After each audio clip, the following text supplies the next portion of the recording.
নমস্কার বন্ধুরা, চম্পাস কিচেনে সবাইকে স্বাগত জানাই। আজকের রেসিপি হচ্ছে সম্পূর্ণ নিরামিষ পুঁই শাকের বড়া বা পকোড়া। ঘরে থাকা উপকরণ দিয়ে তৈরি করা এই মুচমুচে পুঁই শাকের বড়া আমি কি করে তৈরি করি, চলো তার রেসিপিটা চটপট দেখে নেওয়া যাক।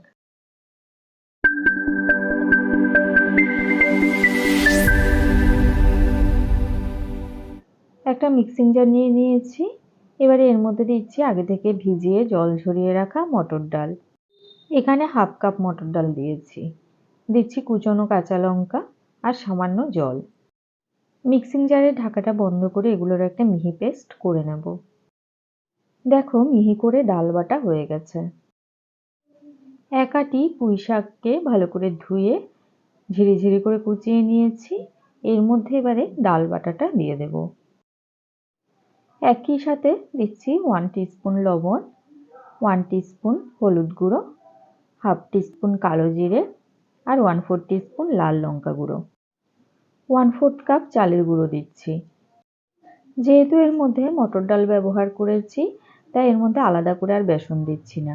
বেশ খানিকটা ধনেপাতা কুচনো দিয়ে এবারে সব কিছুকে খুব ভালো করে মেখে নেব।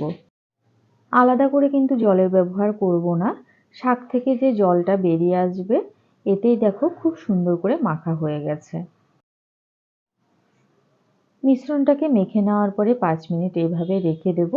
এর ফলে দেখবে শাকগুলো অনেকটা সফট হয়ে যাবে আর বেশ খানিকটা জল ছেড়ে আসবে।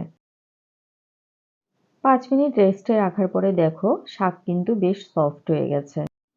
এবারে বড়া ভেজে নেব। গ্যাস জ্বালিয়ে একটা কড়াই গরমে বসিয়ে দিচ্ছি।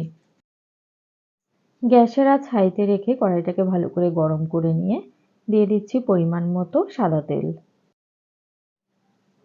বড়ার মিশ্রণটাকে আবার একবার ভালো করে মেখে নিয়ে অল্প অল্প করে মিশ্রণ বড়ার শেপ করে গরম তেলে দিয়ে দিচ্ছি। আমাদের চ্যানেল চম্পাস কিচেনের রেসিপিগুলো যদি তোমাদের ভালো লাগে তাহলে অবশ্যই চ্যানেলটাকে সাবস্ক্রাইব করে নেবে এবং পাশে থাকা বেল আইকনটাকে প্রেস করে দেবে। এতে করে যখনই আমি নতুন ভিডিও আপলোড করব সাথে সাথে নোটিফিকেশন তোমাদের কাছে পৌঁছে যাবে। মিডিয়াম টু লো আঁচে 3-4 মিনিট অপেক্ষা করার পরে বড়ার অপর সাইড উল্টে দেব। বড়ার একটা সাইড লাল মুচমুচে করে ভাজা হয়ে গেলেই অপর সাইড উল্টে দেবে। ঠিক একইভাবে মিডিয়াম টু লো ফ্লেমে বড়ার অপর সাইডকেও ভেজে নেব। তো বন্ধুরা, সহজ সরল ঘরোয়া পদ্ধতিতে তৈরি করা মটর ডাল দিয়ে নিরামিষ পুঁই শাকের পকোড়ার এই রেসিপিটা তোমাদের কেমন লাগলো অবশ্যই কমেন্ট করে জানাবে। ভালো লাগলে লাইক করবে আর তোমার বন্ধুদের সাথে ভিডিওটাকে শেয়ার করতে কিন্তু একদম ভুলবে না।